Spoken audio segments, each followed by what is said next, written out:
Dude, welcome to the listening line.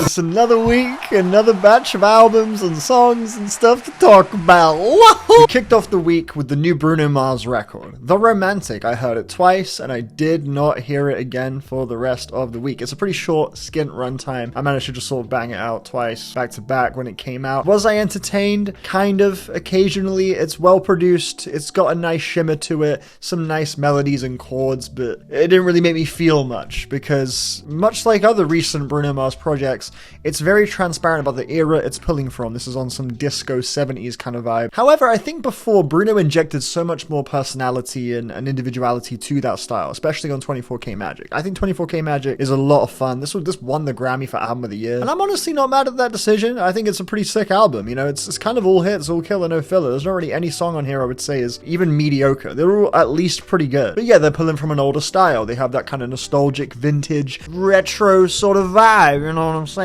But yeah, Bruno's humor, his charisma, I feel like none of that was particularly present on The Romantic. He sounds great on a track. It's like one of those, he's one of those singers to where like making his voice like fit the mix and having it pop out professionally mastered in a way that sounds really nice. Like he's got one of those voices that's just kind of in that like golden register. But yeah, there was very little I found interesting, fascinating about this album. It's pretty instantly left my mind. No desire to come back to it. Was it this song that had the, hold on, let me get the speakers.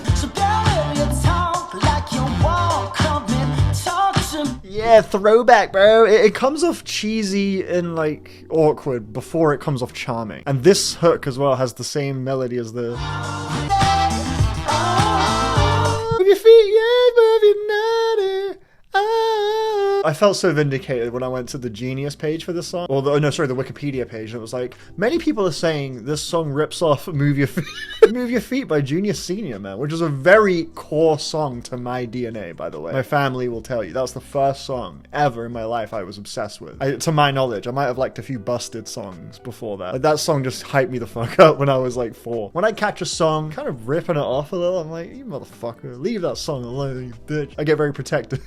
Yeah, overall, this is a fat load of mid. Next up, we did a bit of Mitski diving. I went back and listened to her last album. The Land is Hospitable, and quite frankly, so are we. This is a fantastic album. Probably my favorite thing she's ever made. It's so haunting. It's so precisely arranged. It feels so purposeful and intentional. It moves so smoothly front to back. There's so little awkward confusion. Everything just sort of works. Has so much drama to it. It's so easy to process and feel it. It just immediately hits you. Heaven is so lovely.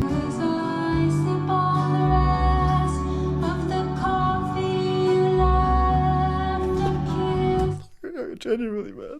That shit's so beautiful. Oh, that actually, just listen to 3 seconds of that got me feeling misty-eyed. We have a new album. I'm not gonna lie, this one, it's weaker. She's living in Nashville right now, and you could feel that with these albums. There's a lot more country instrumentation. The chords have just that sort of country warmth to them. You know, it's a nice sound palette for her to play with, but musically, there's not as much tidiness going on. Lyrically, there's a bit more focus. She captures this like social unrest really nicely, this desire to kind of feel like peace, feel like comfort. When I see the title, I look at the cover art, you see a cat, unconcerned, nothing's gonna happen to me. Whereas Mitski, I think on this album, a lot of the time, she sounds like she has this constant irrational worry that like everything's gonna fall apart, and she channels that really nicely lyrically, but musically didn't really quite coalesce into an identifiable vision in quite the same way that last record did for me. But it has got plenty of really nice tracks on it. I really like I'll Change For You and Cats. Cats is definitely my favorite, and the closing track, Lightning, reminds me a little bit of Alex G actually, which is always a compliment coming from me. I'm a big Alex G fan. I feel like I want to give it more time before I slap a rating on it actually. I suspect I'm in that middle sort of range, but it feels like an album that might just take a bit of time for it to all sort of connect, like the whole vision for it all to sort of make sense, you know? So I don't think it's bad, but it's definitely not as immediately clear, like to me, like the appeal of it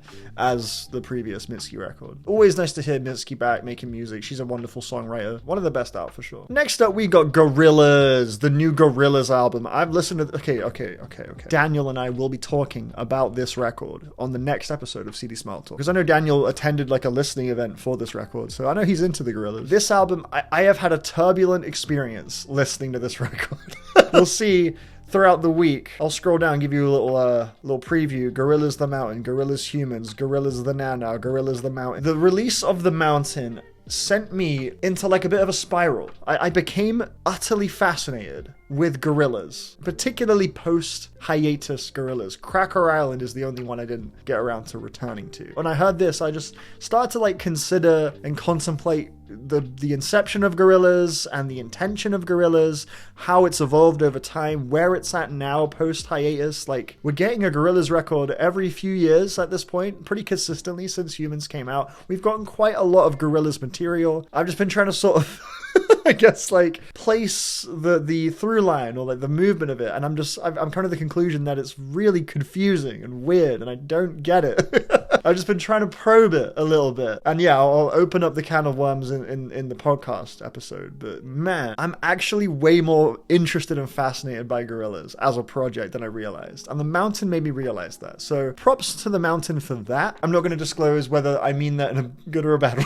But yeah, I listen to plenty of Gorillaz. I will talk about Humans when we get to that, but for now, let's just carry on. Baby Keem remained in the rotation on Saturday. We listened to Die For My Bitch, The Sound of Bad Habit, and Casino all back to back while I was... Where was I going on Saturday? What was I fucking doing, bro? I listened to these on the way and these on the way back. Was it Fernando? Was this the day I saw Fernando? I feel like I saw Fernando. No, whatever. I'm just thinking out loud. I don't know what the hell's going on. I'll think about that later. Let's talk about Baby Keem some more. So Baby Keem, you know, his new album Casino. I did the episode on CD Smell Talk. We talked about it there. I don't like Casino. I think Casino is pretty bad. And it's a shame because there's so much about this album, in theory, like stylistically, that I should, you know, be into. I'm into this kind of album. It's more what I want to hear from Keem than, say, the Melodic Blue. Melodic Blue felt like he was trying to be something he wasn't to me. Whereas Casino, I feel like we're getting a pretty unfiltered Keem, and that's nice to hear, but I just think the songs are extremely weak, instrumentally, choruses, performances, lyrics. I'm so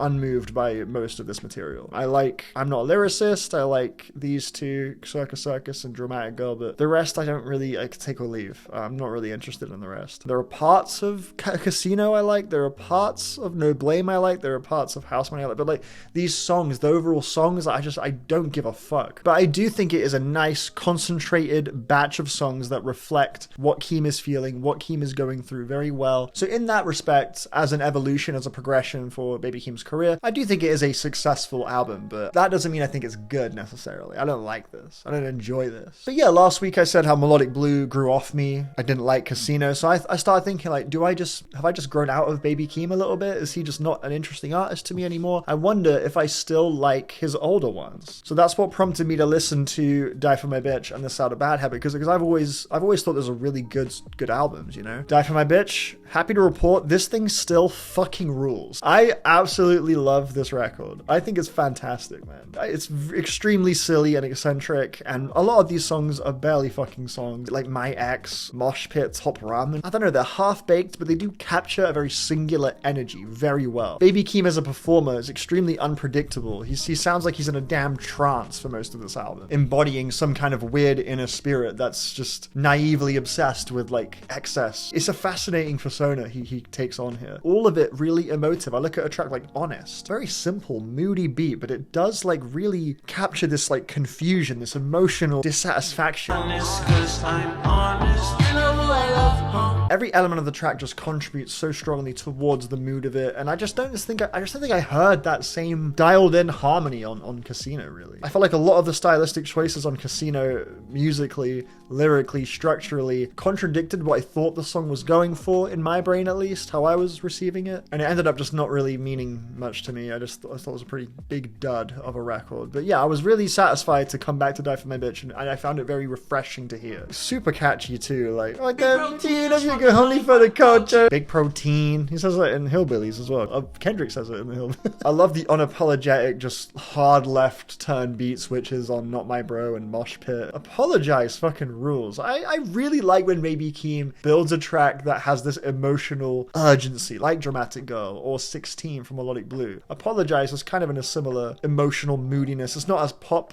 friendly as those ones, but he is a really good performer, I think. Lyrically, very silly, but he's absolutely engaging. You never quite know what you're going to get with a Keem verse. And that brings us to the next project of Baby Keem's, and the last one we'll talk about in this video. Freaking Sound of Bad Habit, man. This shit right here is so fun. Nowhere near as creatively zany as Die For My Bitch, just a lot more narrow-minded. It's just like literally just 12 really short in and out bangers, just really hard, aggressive beats. Zooming in on that like real aggressive, like murky, kind of rusty sort of sound. Kind of metallic. Yeah, Miss Charlotte. Opinions as well. Opinions, they dumb it. Oh, such a good song. Opinions, they don't make me rich. I think it was it Hive Mind? Riley, he was saying how in a recent video, like Baby Keem, I think it was the bracket they did recently, how Baby Keem's inflections, they're kind of pop punkish, a little bit emo. And when he said that, I was like, fucking hell, man. I feel like in my brain, I've been dancing around that realization for this, like the whole time I've known Baby Keem. That was so fucking true. Think I spent too much on a neck piece. Just that kind of strainy angstiness. It's in there. It's in there. I really hear that. Yeah, I think this album absolutely rules. It's extremely short. It is literally just like no bullshit, a bunch of fun for 22 minutes. It functions in my head more like an EP, like a really focused EP of just one idea being maximized to its fullest potential. Whereas Die For My Bitch is him exploring every idea his brain can think of and just trying to ram it into a tidy 30 minutes. Some of those ideas aren't fully realized, but they're always fascinating to me. I think these two projects are really cool. I think his studio albums have struggled to find a similar comfortable groove. They're both way messier in execution. His ear for hooks and beats and melodies is just very uninteresting to me on Casino, unfortunately. And Melodic Blue, it really feels like he's trying to prove something. Too much, I think. Carrying on with Saturday, we have some Young Fathers to talk about. I did talk about Young Fathers last week. I talked about Heavy Heavy, but this week we have listened to Cocoa Sugar and White Men Are Black Men Too, which are the two previous Young Fathers albums. There we go. Heavy Heavy is the last album they released, and I was very disappointed with the album. Don't like the album. It's probably my least favorite Young Fathers record, but it is the fan favorite one. So, you know, again, in my head, I'm like, am I bugging? However, even though I didn't have like the epiphany moment I was hoping to have with Heavy Heavy last week, it did prompt me to have a little dive back down memory lane, go listen to some of the Young Fathers stuff I do really like. And Cocoa Sugar is fucking amazing. This album is so fucking incredible. It grew on me massively. And I've always loved the record. I've always had it at like a 4-star, 8 out of 10. I bumped it to 4.5. I'll show you. It is extremely strange that they made this, dude. The rumbliness of the drums. There are so many dusty little cracks in there. The strange spaces that these songs are kind of stuck in between. It's so unique. I'm really in love with this thing. And the fact that it manages to use all of these strange, lo-fi, weird, murky ideas, these awkward little corners that this album finds, and they manage to embolden them, brighten them into these massive, beautiful, like euphoric moments. It's so cool. Like, you're being taken on such a weird little roller coaster at all times. You never quite know where you're going to end up, and that's what I don't get from Heavy Heavy. Every song feels separated to me on Heavy Heavy. Like, on this album, I feel like every track is a part of this bigger whole. Like, each one's like a little piece of the puzzle, and they're all just so completely different. I forgot about Toy. Just some soft, like, plinky drums, that strange lead synth, and then like a very analog bass though. It's fucking genius, man. This is fucking genius. Like, whatever world this album lives in, there's no words for it. It's in its own fucking universe. I love it. Like, I never really quite clocked until this revisit just how truly singular this record is. Fee-Fi is an underrated one. Won't you turn my brown eyes blue? So catchy, man. There are so many good, like, sing-along moments at the same time. This album is probably my new favorite Young Fathers record, which was previously the title I gave to White Men Are Black Men Too. Fucking crazy title, by the way. It's like a nuts title. Yeah, this album's absolutely fucking beautiful. Seriously gorgeous. It's been a very long time since I heard this record, and I had actually forgotten a handful of them. Most of them I could recall. Old Rock and Roll, 27, Shame, Still Running. Like, those weren't going anywhere. Those are locked in my brain. But Nest, like, mostly these last handful, like, I remember the vibe of them, but not how they specifically sounded. Why is Liberated so low on the streams? Let's fix that, bro. But Nest, my god, Nest. When the beat comes in, fucking hell, it's euphoric. Yeah, baby, baby. Whoa! This shit is spiritual, bro. Like, this is like one of those artists, like, my love for this shit is like on some spiritual deep shit I don't fully understand. I really wish I connected with Heavy Heavy in the same way, but I look at this track list, I'm like, I just have this like exhaustion right away. But I'm like, here we go. Yeah, this is where it's at, bro. Even tape two is fresh too, man. Yeah, Young Fathers are amazing, don't get it twisted. Also listen to By Storm's album, My Ghost Go Ghost. Very comfortably still my favorite of the year, sort of growing on me with every listen. Dead Weight is definitely my favorite song this year. Truly just like an aching, haunting performance from Richie on that song. It is like a cuts my soul level track. Yeah, that one hits, man. The way he's like whimpering, like, it's just dead weight. It's just dead weight. I'm not in the picture. No.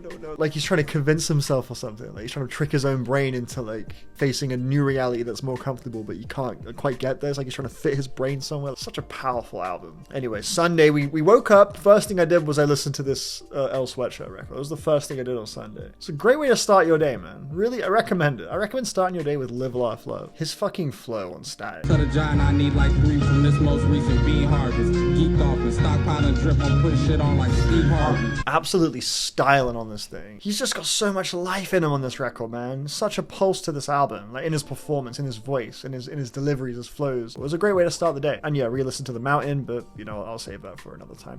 Monday, I gave a spin to the last Thundercat record. It is what it is, and I've been facing an uncomfortable truth about Thundercat. He is, album-wise, his album game is pretty weak, unfortunately. Drunk and The Golden Age of Apocalypse are kind of both tied for his best album, but I don't know, they're both not quite fantastic. Like Drunk does kind of dilly-dally about with a lot of just random shit. After Them Changes, it sort of falls apart. That last batch is a little bit rough, but when it does find its stride, there is something to Drunk. Like I would say through to Walk On By is a really great stretch. And of course you got Them Changes and Friend Zone, bro.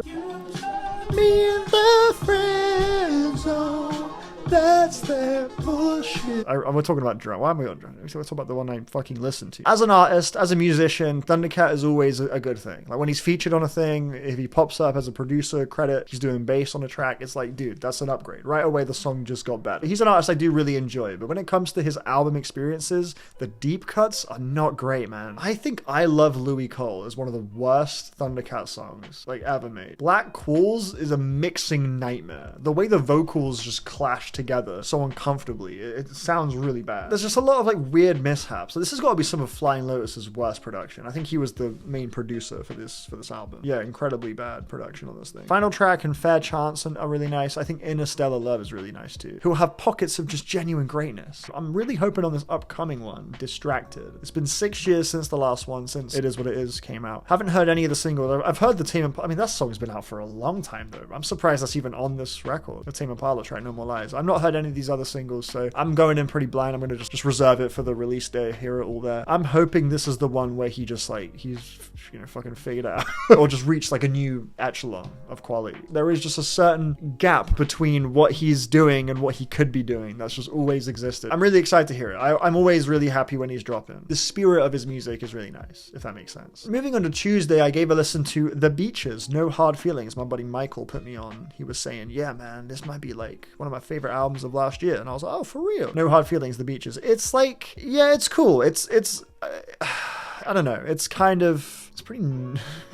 I was about to say something really rude. It doesn't really have much identity to it. Each song is kind of shooting for the same thing. A lot of these tracks I feel like are in the same key, or they must be. They just felt so similar. The overall image that this album gives me is, it sort of blends into other jangle pop, sort of punk adjacent kind of stuff I've heard before. Like I would rather just listen to like Always or something. I liked Lesbian of the Year. That was pretty cool. There was like a tongue-in-cheek element to this band. I mean, they're called The Beaches. It's an all-female Canadian rock band. The Beaches, I mean, wouldn't say you have to be Einstein to clock the, I guess, wordplay. Fine, let's get married. Like kind of a jokey sort of tone to it. And yeah, there's something kind of liberating and freeing and refreshing. There's again, a nice spirit to it, but the choruses a lot of the time really did not hit for me on this record, man. I kind of feel a similar issue that I have with the song. This is a weird comparison, but the song Golden from K-pop Demon Hunters, the chorus of that song, I find it's trying too hard to like convince me it's like the biggest thing ever. It's like, and its idea of big, huge, exciting chorus is like, let's just yell and shout and like really make it as big as we can, and it's like, it feels like you're compensating, bro. Like that hook is, everything's just being screamed like, gotta be, alright, I get it, this hook is really good or whatever, but like, fucking chill. I felt that quite a lot on some of the choruses here, but I've only given it one listen, so I'm not going to give any opinions deeper than that. This is just like a first impressions thing. I don't really feel too excited about the thought of coming back to this, because once you've heard like 2 songs of it, you kind of immediately have a really thorough idea of what this record is, what it's going for, and it's not really attempting to do anything beyond. Just some fun, innocent, breezy, jangle, punky pop stuff. It's all right. I don't know. I wasn't too mad at it. Wasn't too thrilled by it. Yeah, it was fine. Rusty's back again, baby. Rusty's back again. Oh my god, this new Rusty song, man. This new Rusty song was nuts, bro. It's not on streaming just yet. It's only on YouTube. It's called Triskel Sun. Shout out to Chesley right there. Very fun reaction channel. So as we've explored before, he's on this like weird, distorted, rage kind of soundscape, electronic, really fuzzy, compressed kind of wave. He adds a new element to this song though that I was not ready for.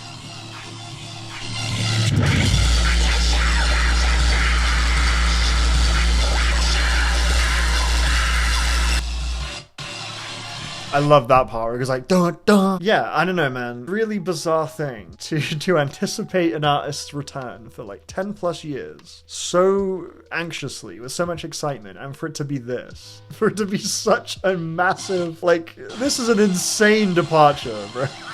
Yeah, I'm not gonna lie though, I fuck with this song. This song is fucking awesome. With each new track he's been dropping, I'm seeing the vision more. I think he is making some shit from the damn future here. With the black metal ass vocals, the incredibly dizzying synth work and sound design. This thing is mad. I think it's my favorite thing he's dropped since his return. Then we got the Mountain again, and then we got the Now Now. To be honest, I can't be asked to talk about the Now Now. I was really actually eager to replay the Now Now. Fine, we'll just briefly touch on it. But yeah, I was like, yeah, cool. The Now Now. I only heard that like a little bit when it came out. Maybe it's like a sleeper banger. That's what I thought. I was like, maybe the Now Now is underappreciated. Like, it's like secretly like the best Gorillaz album if you really sit with it. I was thinking like it could be on some shit like that. Dude, I cannot stress enough how little this... Oh, did I talk about Humans? I forgot to talk about Humans. Yeah, the Now Now is a waste of fucking time. The Humans. Let's talk about Humans. Humans fascinated me, bro. I had a weirdly good time coming back to Humans, mostly just because I was rediscovering it. And I remember when it came out, I was in college and I was buds with a fan of Gorillaz, and he wasn't like a big music guy or anything like that, but Gorillaz he liked, and he was happy to see them coming back. And I remember we were talking about the new singles and our favorite ones and blah blah blah, and we had like quite a lot of chat about Humans, and it was just nice to come back to that time. It was like nostalgic to hear this, because I listened to this quite a lot when it came out. I think I remember I got like a leak on my phone, so I was listening to it a lot before it like came out publicly, and I got really acquainted with this track list, and I ended up coming to the conclusion that it wasn't a very good album. But to be honest, coming back to it, I just had a really nice time just rediscovering this. Like, I didn't really enjoy that many of the songs, but it just felt kind of nice to come back to this. I don't know. I recommend coming back to Humans if you haven't come back to it since it came out. It's a really bizarre record. It sounds awful. Moments is crazy. The Moment. What the hell is this production, man? This kick drum is fucking nuts. Like, this thing sounds awful, man. It sounds so tacky. But to be honest, the song ideas are pretty fresh. Ascension's one of the better songs here, to be fair. But it's, like, in theory, really cool. Like, these breakbeat drums with Vince Staples on it with a very impassioned performance from him. This, like, big riser that just drags on and on. It's, like, keeps you in that little limbo. And then it crashes down with Vince's verse.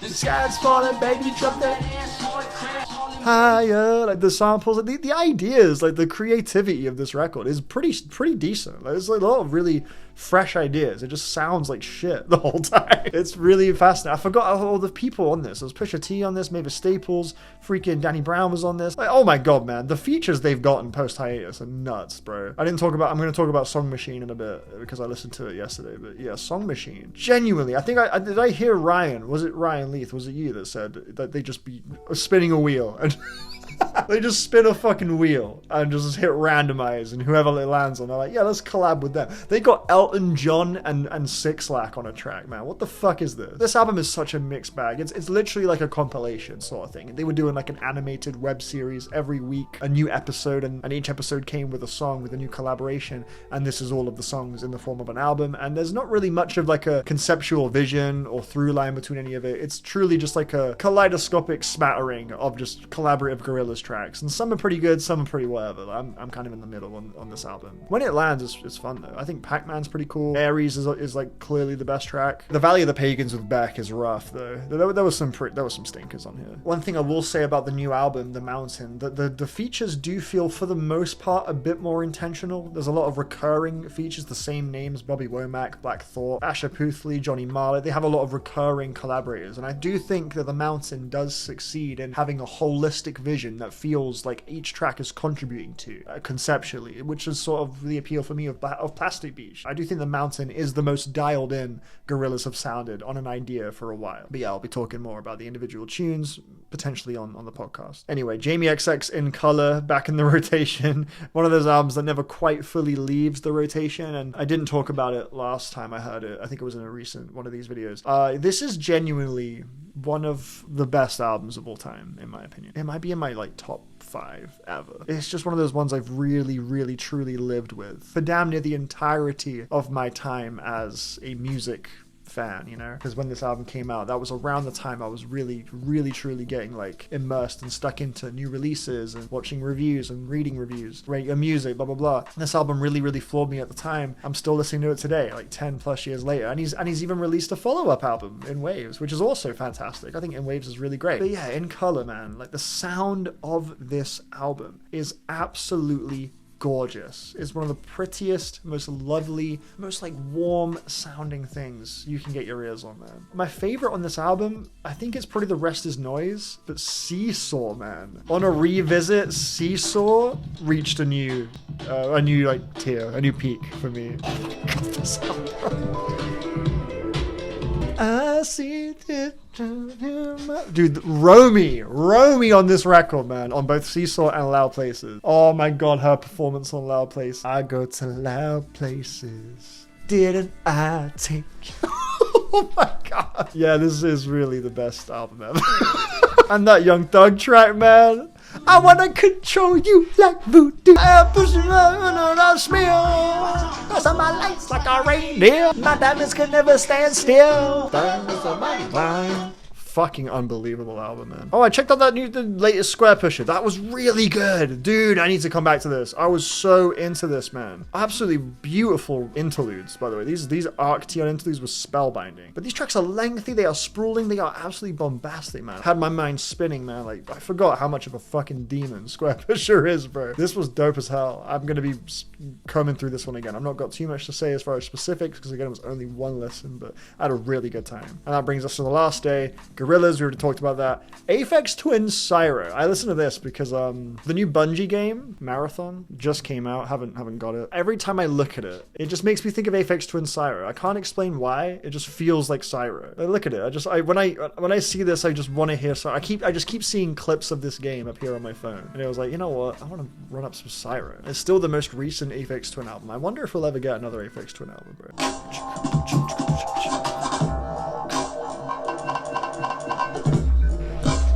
He's the best. He's the best. Come on, man. We know he's the best. To close off the week, came back to By Storm's album and came back to Don't Be Dumb, which is one of my favorite records of the year. Absolutely love this album. He took a long time to make this. I get the vibe that he was really struggling to execute an album with a consistent vision, a cohesive thing. And I feel like Don't Be Dumb, I'm hearing a boundless creative. Like A$AP Rocky feels so uncompromised and completely free on this record. I love it. Like performance-wise, I think he's delivering some really contagious, infectious performances. He sounds so playful, so happy. Each track moving through so many weird, strange little phases. Like I feel like creatively this is such a playground. I think it's really, really lovely. Honestly, not a single track on here I don't like. But right now my favorite is Player. The ending of Player is fucking... I love that really loud vocal sample. Come kiss me. I'm fucking hallucinating when I hear this hypnotizing stuff. Stay Here for Life is genuinely beautiful. What have we got coming out? We've got a new Sway Lee album coming out April 6th. Same difference. Sway Lee of Ray Shremmerd. Ray Shremmerd, are they done? They're just taking a break? I don't know. I've not really heard much from Ray Shremmerd in a bit, you know. Nor have I heard from Sway Lee really, but he's got an album coming out in a few weeks, and we also got Yeat's record, which is apparently a double disc record. If an EP of his is like 12 tracks, what the hell's a double album? Is it gonna be like 50 songs? Aldous Harding is like an indie chamber pop alternative singer-songwriter that's just kind of always been present during my time as a music fan. She's always got an album coming out every few years, and I'll check it out and I'll be like, this is nice, but I've never like really got lost in Aldous Harding, but I'm sure there's plenty of people in my social circles that really love Aldous Harding. I mean, people fuck with Aldous Harding, bro. And she's coming back with a new record on May 8th. Lorraine James is also on May 8th coming back with another album. I fuck with Lorraine James a lot. One of my favorite producers at the moment. She's been pretty prolific, pretty consistent throughout the last like 5 to 10 years. She's been really putting in some great work, and each album showing like a new sort of sector of her skill. Ambient, IDM, wonky kind of stuff. She's got some really cool footwork adjacent tracks too. Just really eclectic beat work from Lorraine James. Really great producer. Maya Hawke, actress, daughter of Ethan Hawke and Uma Thurman, plays Robin in Stranger Things. She's got a record coming out May 1st. I have not checked out her music. I was gonna say solo music, as if she's part of a band, but the band in my head was like Stranger Things. It's her music. I've not heard it before. I know a few people that do rate it though. Maybe this is worth keeping on your radar. See Feeler back. This is a big one. They've been gone for a long time. Yeah, they've got a new album coming out May 1st. This is wild, man. They have a pretty big record. It's like some ambient dub, like techno shit. It's called Quiche. I don't know exactly how you say it, but it's lovely. It's like a classic in the genre. So cool to see them coming back. Basement, if you like your pop punk, this is a pretty solid pop punk band. You know, pop punk is pretty oversaturated with slop, but Basement come through. They got some good shit. Portrayal of Guilt, for you metalheads, they got a record that they announced beginning of the end, April 24th. And lastly, Ice Age posted on Instagram, and they posted a link to a website, and that website took me somewhere that suggested new music's on the way. That is huge. Ice Age are an exceptional band. I'm a huge Ice Age fan. The album Plowing into the Field of Love is amazing, and they've never really dropped a bad album in my opinion. Out now though, we have a new Harry Styles record, Kiss All the Time, Disco Occasionally. Heard about half of it this morning. Also got a new one from Denzel Curry, which is part of a project of his called The Scythe. I'm not sure exactly who the specific members of The Scythe are, because the only person that is consistently on every track here is Denzel Curry. There are a few other recurring features like A$AP Ferg, Tia Kareem, BK The Ruler. They all appear on numerous tracks, but Denzel's like the common denominator on each track. I'm not sure exactly what The Scythe specifically represents, but given the title Strictly for The Scythe, I'm assuming that's a riff on Strictly for My Fellas, and in this case the fellas are the Scythe. So this is sort of like a love letter to the squad, you know what I mean? That's kind of how I'm taking this. Have heard this already. I'll talk about it in a future video. We also have a new Flying Lotus EP, a new Shabaka Hutchings album under the solo moniker Shabaka, new OC's EP right here. Got Yeba's got a project. Niles Barkley's final album is out today too, with that weird Peach Planet cover art that looked kind of like Sable the video game. Talked about it last week or the week before that, but yeah, that's out now. Yeah, there it is. Yeah, this cover's kind of stupid. Pretty ugly. Yeah, no, here we are though. Niles Barkley, Danger Mouse, and CeeLo Green for one last go around. But that's gonna be the end of this video. Thank you for watching. What have you been listening to? That's what I want to know, bro. What shit have you been bumping? Please do tell me, and I'll see you next week. And I've got another video in the works as well that should be up in between now and the next listening log. But yeah, happy listening. I'll see you next time. Bye bye.